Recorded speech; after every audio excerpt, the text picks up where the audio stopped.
નમસ્કાર, આપ જોઈ રહ્યા છો ITN ગુજરાતી. ઝોલાપુર ગામની આદર્શ પ્રાથમિક શાળામાં લીલાછમ વૃક્ષો કાપીને બારોબાર વેચી દેવાનો અને લાખો રૂપિયાનો ભ્રષ્ટાચાર આચરવાનો શાળાના પ્રિન્સિપલ પર ગંભીર આરોપ લાગ્યો છે. સોશિયલ મીડિયા પર વાયરલ થયેલા વિડીયોમાં કૌભાંડનો પર્દાફાશ કરતા ગ્રામજનોએ આક્રોશ સાથે ખુલાસો કર્યો છે કે પ્રિન્સિપલની મિલીભગતથી શાળામાંથી અંદાજે 700 થી 800 મણ જેટલું લાકડું કડી ગામે વેચી દેવાયું છે અને તેનો એક પણ રૂપિયો શાળા કે બાળકોના વિકાસ માટે વપરાયો નથી. બિલકુલ કોર 800 જેટલા બાળકોનું ભવિષ્ય રોડતી આ શાળા અગાઉ A ગ્રેડમાં હતી, પરંતુ છેલ્લા 5 થી 7 વર્ષમાં વહીવટી લાપરવાહી અને ભ્રષ્ટાચારના કારણે સીધી D ગ્રેડમાં ફેંકાઈ ગઈ છે. માત્ર વૃક્ષો જ નહીં, પરંતુ મધ્યાહન ભોજન યોજના અને SMC સમિતિના ફંડમાં પણ મોટા પાયે ગેરરીતિ આચરાઈ હોવાનો ગ્રામજનોનો ગંભીર આક્ષેપ છે. રોષે ભરાયેલા ગ્રામજનોએ DPO, મામલતદાર, TPO અને પોલીસ મથકે લેખિત રજૂઆત કરી કસૂરવાર પ્રિન્સિપલ સામે કડક કાનૂની કાર્યવાહીની ઉગ્ર માંગ કરી છે. સાણંદથી રિપોર્ટર ધરા પટેલ સાથે ITN ગુજરાતી. ભાઈ કાશીરામભાઈ, આજરોજ આદર્શ પ્રાથમિક શાળા ઝોલાપુરની અંદર વૃક્ષો ગવર્મેન્ટ દર વર્ષે કહેતી હોય કે વૃક્ષો વાવો, હરિયાળી લાવો, બાળકોની અંદર નિરોગી રહેવા માટે પણ વૃક્ષો હોવા જોઈએ. પરંતુ અમારી પ્રાથમિક શાળામાં 2 દિવસ પહેલાં અગાઉ અમને જાણવા મળ્યું કે અહીંના પ્રિન્સિપાલ થ્રુ વૃક્ષો જળમૂળથી કાઢી અને એનું લાકડું વેચાણ માટે આપવામાં આવેલું. અમે કાલે અહીંયા જાણ કરી, ત્યાર પછી ત્યારે પ્રિન્સિપાલને ફોન કર્યો વિજયભાઈને, તો વિજયભાઈ કે હું મિટિંગમાં હું. ત્યાર પછી અમે ખાતરી કરી તો અહીંથી આશરે 700-800 મણ લાકડું કડી ગામે વેચાયેલું હોય. અહીંયા એક ગાડી તો અમે ડિટેલ કરી લીધી પોલીસ સ્ટેશનમાં ફોન કરીને. અહીંયાથી ત્યાર પછી અમે ખોડા પોલીસ સ્ટેશન જાણ કરી, તો ખોડા પોલીસ સ્ટેશનથી એવું કહેવામાં આવ્યું કે તમે વન વિભાગમાં જાણ કરો. વન વિભાગમાં અમે ફોન કર્યો. વન વિભાગના અધિકારી એવું કહેતા કે અમે મારા પથરીના દુખાવા હોવાના કારણે ત્યાં હું હાજર નથી. તો મેં મામલતદાર સાહેબને ફોન કર્યો. ટોટલ ડિટેલ ત્યાં મામલતદાર સાહેબને આલી રહે, TPO સાહેબ વિરંગામથી મહેશભાઈને પણ ટોટલ જણાવેલું હોય.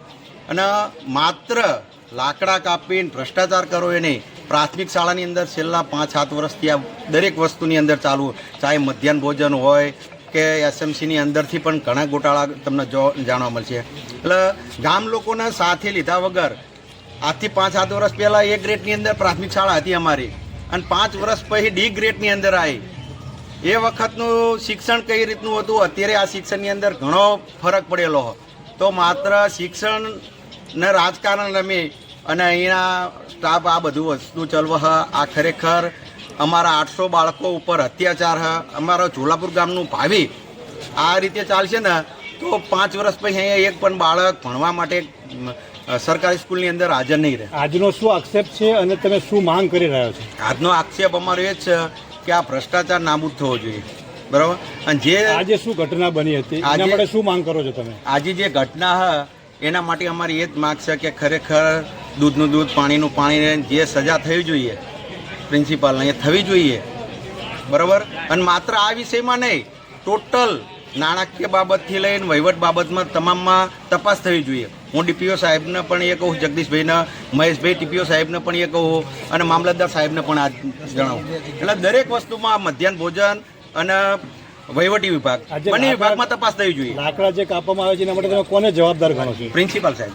પ્રિન્સિપાલના કહેવાથી જ લાકડા કપાયા, પ્રિન્સિપાલ કહેવાથી જ કડી સુધી વેચાણા, બરાબર. એ પોતે કબૂલ કે આ અહીંથી વેચાણ, જે લોકો લઈ ગયા હતા એ લોકો પણ કબૂલ કરવા તૈયાર કે અમે અહીંથી લાકડું વેચાણ માટે લઈ ગયા. લાકડાનું જે વળતર આવ્યું છે કોના પાસે? એક પણ રૂપિયો નહીં વળતર આપ્યું, કોઈને આપ્યું નહીં. એમની રીતે હવે આ તો ખાલી અમારી આંખ સામે તો 5-7 વર્ષથી ગામ ટચમાં નહીં પ્રાથમિક શાળાને, તો આ 5 વર્ષમાં કેટલો ભ્રષ્ટાચાર થયો છે. પ્રિન્સિપાલ એવું કહે છે કે લાકડા મેં નથી કપાવડાવ્યું, તો શું કહેશો તમે? હાલો, હા, મેં આ સાહેબ એવું કે મેં કપાય નહીં, તો 4 દિવસથી કપાય છે લાકડું, તો એ હાજર નથી, ગેરહાજર હતા. એમને પૂછો સાહેબ, ગેરહાજર હતા? આચાર્ય સાહેબ ગેરહાજર હતા કે શું છે? સાહેબે એવું કીધું છે કે મેં એક બીજા વ્યક્તિને આપેલું હતું. બીજા વ્યક્તિ આપ્યું પણ પોતે ક્યાં હતા સુધી? હું બોલું એ 3 દિવસ છે કે 4 દિવસથી કપાય છે, તો એ સાહેબ આચાર્ય સાહેબ ક્યાં હતા? મેં ખાલી કાપવાનું જ કીધેલું છે, વેચવાનું નથી કીધેલું, એવું કહે છે સાહેબ. તો હું ખોટું જોઈ ને સાહેબ?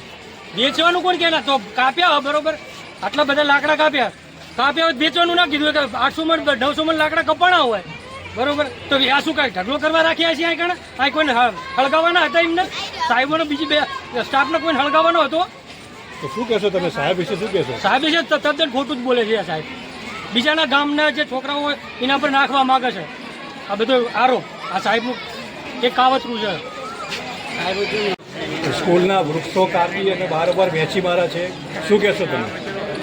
મારું નામ વિજયભાઈ મિસ્ત્રી છે, આચાર્ય શ્રી ઝોલાપુર પ્રાથમિક શાળા. વૃક્ષો કાપવા માટેની ગામના વ્યક્તિ જે આનંદ લક્ષ્મણભાઈ છે એમને વૃક્ષો કાપવા માટેની જ ખાલી જાણ કરેલી. વેચવા બાબતે મારી એમની સાથે કોઈ વાત થઈ નથી.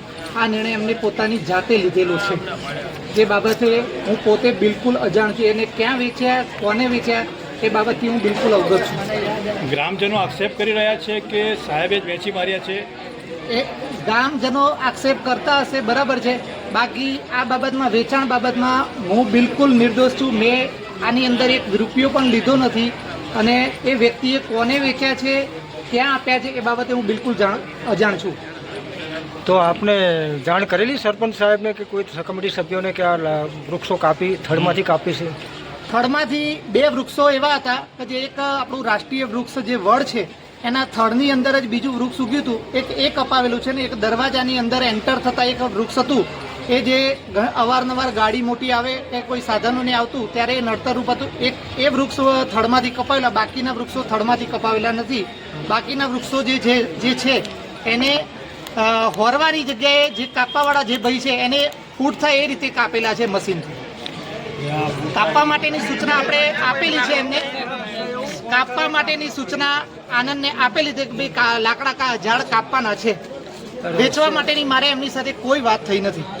તમે કહ્યું પણ ઘણા થડમાં કાપેલા. શું ઘટના બની છે? મારું નામ જયંતિભાઈ, ચાલુ સરપંચ.